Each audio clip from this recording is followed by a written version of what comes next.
Oi, gente, tudo bem por aí? Daniel, capítulo 8, nós vamos ler hoje. Estão gostando? Eu estou gostando muito de ler Daniel, é bem emocionante, né? Agora nós começamos uma parte assim de falar das profecias, daqueles monstros, daquelas coisas. Hoje nós vamos ler o 8, que é a visão do carneiro e do bode. Também nos prova, né, como Deus trabalha em toda a história e como se cumpre as coisas que Deus fala também, né? Porque essas coisas aqui, algumas já se cumpriram, outras ainda irão se cumprir. Ele fala muito das gerações, né, dos reinos que estão acontecendo, que iriam acontecer e que vão acontecer ainda. Aqui é bem legal isso. Claro que é muito mais profundo do que a gente fala aqui, né? Porque a minha missão aqui é ler a Bíblia, é ler. E a gente vai conversando e vai dando toque de Klein no meio da conversa. Vamos lá. Vamos começar no capítulo 8 aqui, tem 27 versículos, se eu não me engano, deixa eu ver de novo. É isso aí, 27 versículos. A visão do carneiro e do bode. No terceiro ano do rei Belsazzar, que era o filho de Nabucodonosor, né? Eu tive outra visão. Parecia que eu estava na beira do rio Ulai, em Suzã, uma cidade cercada de muralhas, que fica na província de Elão. E de repente, eu vi perto do rio um carneiro que tinha 2 chifres compridos. Um deles tinha nascido depois do outro, mas era mais comprido. O carneiro estava dando chifradas para o oeste, para o norte e para o sul. E nenhum animal ou pessoa podia resistir ou escapar dos seus ataques. Ele fazia o que ele queria e ficava cada vez mais poderoso. Nossa, visão bem sinistra, né, que Daniel tinha, né? Imagina um carneiro para lá e para cá rodando bravo. É bem... só Deus para nos dar revelação, né? Às vezes a gente sonha as coisas ou vê as coisas e não passa batido, né? A gente não para um tempo, não ora, não pede para Deus trazer a revelação, né? Mostrar pra gente o que o Senhor tá falando com aquilo, né? Porque Deus não deixa nada acontecer com a gente sem antes avisar.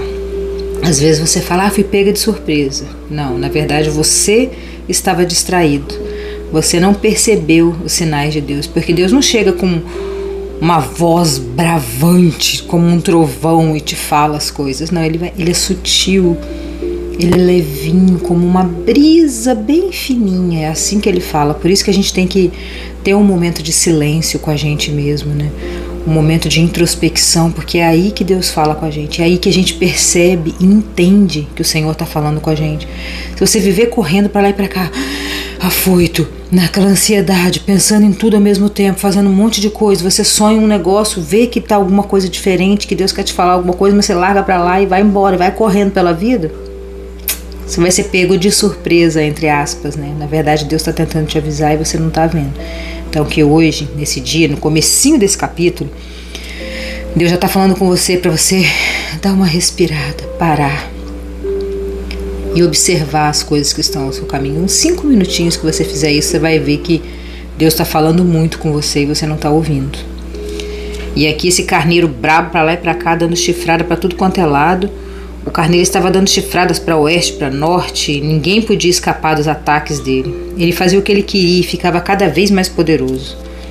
Eu estava pensando nisso quando eu vi um bode que vinha do oeste e corria tão depressa que as suas patas nem tocavam no chão. Ele tinha um chifre só, bem grande, que ficava entre os olhos, credo. Tipo um unicórnio assim, mas é mais embaixo, né? Correu até o lugar onde estava o carneiro, que eu tinha visto perto do rio, e atacou com toda a força.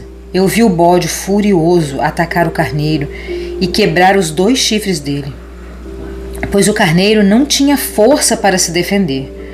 O bode jogou o carneiro no chão e pisou com as suas patas, e ninguém podia salvar o carneiro da fúria do bode. Ele ficou ainda mais poderoso. Mas quando o seu poder chegou ao máximo, o seu chifre foi quebrado. E em lugar dele nasceram 4 chifres compridos que cresciam para o norte, para o sul, para o leste e para o oeste. Um desses chifres nasceu um chifre pequeno, de um desses chifres, que foi crescendo e se estendendo para o sul, para o leste e para a terra prometida. Cresceu tanto que chegou até o lugar onde está o exército do céu, que são as estrelas. Jogou na terra algumas delas e pisou. Aqui, quando fala em jogar estrela no céu, eu já fico imaginando que é bomba, que é guerra. Por causa de Apocalipse, né? Que eu percebi que tudo aquilo que João viu, ele falou na linguagem dele daquela época, né? E a gente, em plena guerra, né? Em plenas guerras que a gente estava vivendo, víamos aqueles negócios lá, aquelas bombas caindo lá. É bem do jeito que ele falava, né? As estrelas caíam do céu porque eram aqueles troços lá, helicópteros e tal. E aqui, né, tá falando que as estrelas caíram do céu. O chifre cresceu até as estrelas e derrubou algumas na terra. Pode ser, pode não ser. Mas a gente vai saber, vamos ver. Cresceu tanto que chegou às estrelas, jogou algumas delas na terra e pisou. Chegou até desafiar o comandante desse exército. Olha que abusado esse bode. Acabou com os sacrifícios diários que eram oferecidos a esse comandante e deixou o seu templo todo estragado. Aqui dá pra gente entender, né? Comandante, quem é o comandante? Deus. Sacrifícios diários, aqui a gente lê em Levíticos, né? Os sacrifícios diários. Então esse bode aqui, ele acabou com o templo, ele destruiu o templo de Deus, ele afrontou o comandante, que no caso é Deus, e mandou parar com todos os sacrifícios que eram oferecidos ali. Ele acabou com a verdadeira religião. E tudo que fez deu certo para ele. Depois ouvi 2 anjos conversando e um perguntou para o outro: quanto tempo vai durar aquilo que apareceu na visão? Por quanto tempo essas ofertas nojentas será apresentada em lugar do sacrifício diário?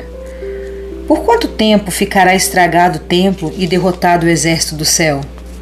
E eu ouvi a resposta. Daniel, né? Tá parecendo João, né? Acho que é por isso que Deus, né, tocou no coração de vocês e no meu também, pra gente ler Daniel, porque é bem apocalíptico também, né? Quando eu leio aqui parece que eu tô lendo João, mas é Daniel, nós estamos falando de Daniel. E eu ouvi a resposta. Daniel antes de Cristo, né? João já foi depois de Cristo. João está no Novo Testamento, Daniel está no Velho Testamento. E eu ouvi a resposta. Daniel falou: tudo isso vai acontecer depois de 2.300 tardes e manhãs. Durante esse tempo não serão oferecidos sacrifícios.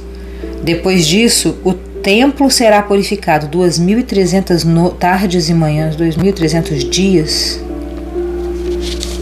Grande, tem um bom tempo, né? Que um ano tem 366. É bastante tempo. Alguns anos. Ai, será que a gente já está vivendo isso? Ou não? Eles pararam, né, de oferecer esses sacrifícios assim. Eu estava procurando entender o que eu tinha visto, quando apareceu na minha frente um ser que parecia um homem.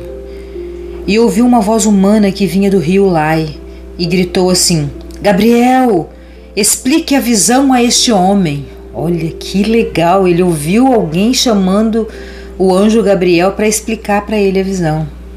Aí Gabriel, o anjo, né, chegou mais perto de mim. E isso me deixou muito assustado. E eu me ajoelhei e encostei o rosto no chão. E ele disse: você, homem mortal, precisa entender a visão, pois ela é a respeito do tempo do fim.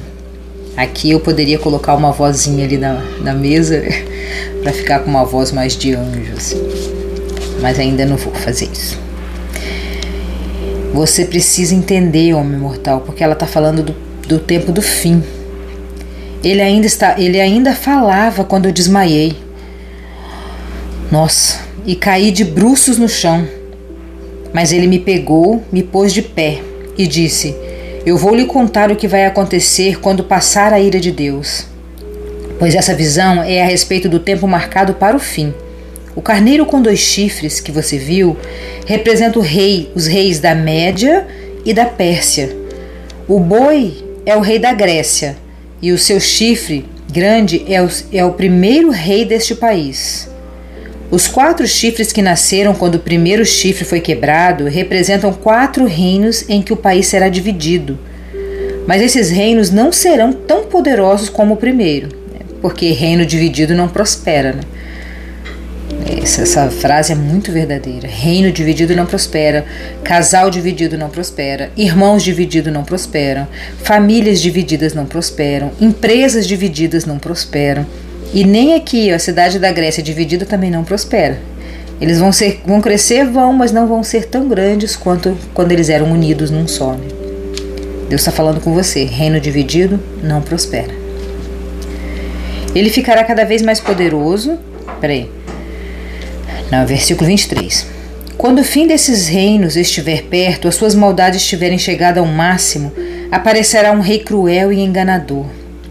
Ele ficará cada vez mais poderoso, mas não pela sua própria força. Causará destruições terríveis. Acabará com os povos poderosos e também com os povos de Deus. Fará o que quiser e prosperará sempre. Com a sua presença, ele enganará todos. Ficará cada vez mais orgulhoso e matará muitas pessoas à traição. Meu Deus, olha bem isso aqui. Na sua presença, ele enganará todos e ficará cada vez mais orgulhoso e matará muitas pessoas à traição. Quando a gente lê que a pessoa vai matar alguém à traição, a pessoa é perto, tá perto, né? Porque você não pode ser traído por uma pessoa que você não conhece. Você não é traído pelos outros, você é traído por alguém de perto, né? Alguém que está próximo de você, amigos, familiares. E ele fala que ele vai enganar todos e ficará mais orgulhoso e matará muitas pessoas à traição. Ele vai trair, né? É covarde, né? É escorpião, assim. Finalmente, ele desafiará a Deus, o Rei dos Reis, mas será destruído sem uso da força humana. Uau! Vai lutar direto com Deus. Será destruído sem a força humana. Gabriel terminou assim: você já ouviu a verdadeira explicação dos sacrifícios da tarde e da manhã. Mas não diga a ninguém o que quer dizer a visão que você teve, pois ainda vai demorar muito tempo até que ela se cumpra. Eu, Daniel, passei vários dias abatidos e doente. Depois eu fiquei bom e comecei a tratar os negócios do governo. Mas continuei muito preocupado com a visão, pois eu não conseguia entendê-la completamente. É assim, né? Nós somos assim, né? Assim finalizamos o capítulo 8 de Daniel. A gente entende um pouco, mas não compreende completamente, né? Daniel, um homem de Deus, uma pessoa que se colocava em risco, né, para honrar o nome de Deus. E ele fala, eu estava muito preocupado com essa visão, porque eu não conseguia compreender completamente aquilo ali. Né? Até porque, né, nós não vamos entender tudo completamente. Por isso que a gente chama de fé. Que a fé não é você ter, a fé não é as ciências exatas, a fé não é o 2 mais 2. A fé, ela é abstrata. É isso que Daniel vê. Ele ouviu o próprio anjo Gabriel explicando para ele o que seria tudo aquilo dos reinos que iam cair e tal. Falou que ia demorar muito tempo. Mesmo assim, ele não estava compreendendo muito. Nós não precisamos compreender tudo. Nós não iremos compreender tudo. Mas nós temos que ter fé. Temos que ter fé, temos que acreditar. Então, você escolhe a sua fé. Eu escolho a fé de acreditar na Bíblia. Eu escolho a fé de ler para vocês e acreditar que o Espírito Santo que mora em nós está falando com você, está te trazendo respostas, está te trazendo lucidez, clareza do que você precisa ouvir, para que você venha compreender pela fé. Que se você for esperar o 2 mais 2, a fé não é assim, a fé é abstrata, por isso chama fé. Um beijão no seu coração e até amanhã no capítulo 9, com muita fé. Tchauzinho.